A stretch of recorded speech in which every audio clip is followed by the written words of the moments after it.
Indecision is rarely a lack of knowing. In fact, it's just a fear of what that knowing will demand of you. Because once you admit and accept that you know, life asks more of you. The creative career path that you're on isn't cloudy, it's just confronting.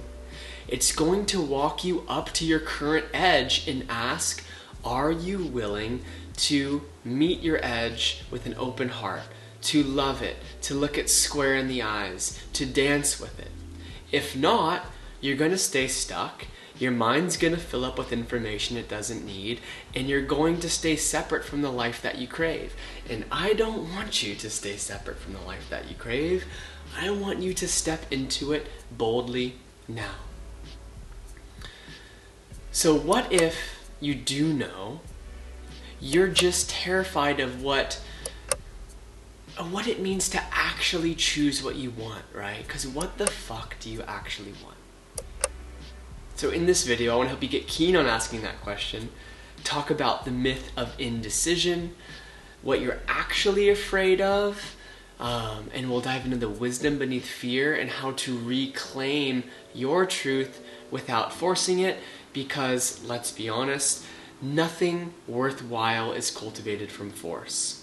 You can fight me on that. And if you're new here, my name's Kev. I'm an award-winning furniture designer, and I help ambitious creatives get into their bodies. So, the myth of indecision. It's simple, but again, simple is not easy. But when we really just take an objective look at it, I don't know feels much safer than I do know and I'm scared. That's really the difference between the two, right?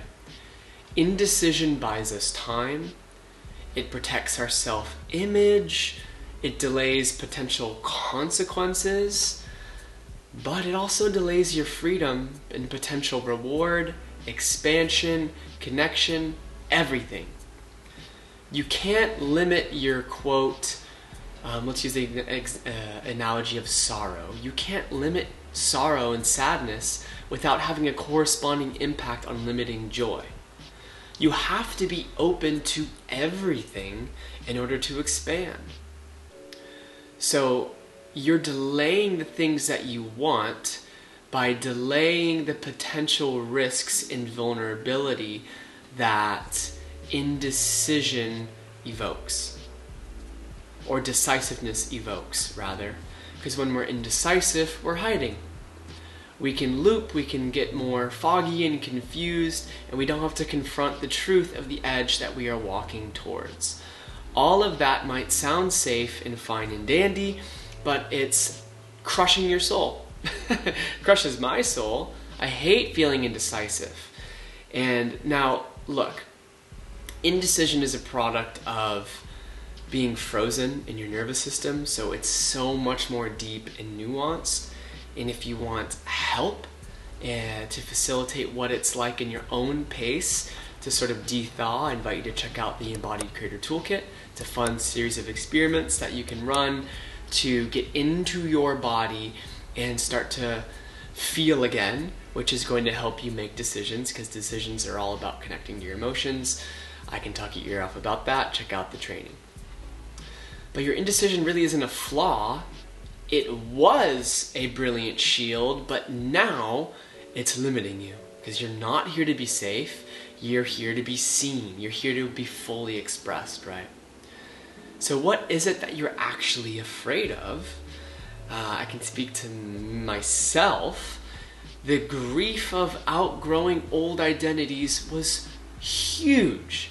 I was so afraid of what I'd have to confront by expanding beyond old identities. And I still am, because I'm always being called to meet an edge, to let go of old parts of myself.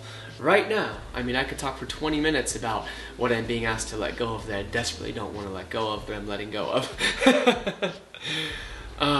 Another thing for me was the loneliness that could come from making a bold decision that others won't understand. And chances are both will happen. You will feel lonely and others won't understand you. But inside of that, you get to meet your edges, integrate your fears, learn to love yourself more fiercely, and grow into more of the creative human that you know you can be. Loneliness is going to be a part of the game. Misunderstanding is going to be a part of the game. They're sort of the price to pay, their admission, right? That's why so many people aren't living the lives that they want to be living, because they're not willing to fully admit, accept, and orient themselves towards those edges and fears. Ooh, and then another huge one for me is the grief of all the lost time that would occur when I finally say yes to something. So it's like a sunk cost fallacy, right? If I don't fully say yes to stepping forward, I don't have to grieve the fact that I've spent years hiding. Now look, the timing is always perfect. You're right where you need to be, and you have the capacity for what you have the capacity for in each moment. And there's still going to be some grief and anger, because it's like, fuck, why did I wait 5, 10, 15, 20 years to express myself, to move forward boldly? It's heavy, you know? It's really, really heavy. But now let's talk about the wisdom beneath those fears. Because look, fear isn't the enemy. It's that kind of threshold ushering you to that more refined version of yourself. It's just, it has to walk you through that threshold of your edges, of the sticky things that you need to address, right? So your body hesitates not because you're broken, not because the fear means something is wrong with you, but because that threshold is pretty fucking sacred, right? It's you choosing yourself. It's you choosing expansion over safety, over repression, over self-abandonment. And so that's courageous, right? There's so much wisdom in the fear that speaks to the courage of moving through the discomfort, right? And you're not meant to leap blindly. I mean, some people do this, they talk about the quantum leap, but I'm more about like the slow burn of like, move when your soul says yes. And your soul's gonna say yes 100 times, but then one time it's all gonna click and you're gonna move. That is deep connection with yourself, you know, and that's sustainable. The big blind leap isn't for everybody. If that's you, beautiful, I encourage you to do that while keeping your feet on the ground. But for most people, it's a series of little soul nudges and subtle, slow gestures of stretching that edge of your fear, right? That's sustainable. So now let's talk about how to reclaim your truth without forcing it. A great question to ask is, if I'm being radically honest with myself, what do I already know? What do I know that I want? And how do I know how do I know what I need to do to get it, right? Let the fears come. Let the grief come. Know that all of that is necessary. It's a sort of initiation. It's not a failure, you know? Meeting your edge, being radically honest with yourself, seeing all the ways you've sabotaged and played small, that's part of the process to create space so that you can be decisive. You can make decisions with boldness, you know? That's what helps you cultivate this sort of somatic discernment, you know? What does contraction versus aliveness feel like in my body? What's my full body fuck yes?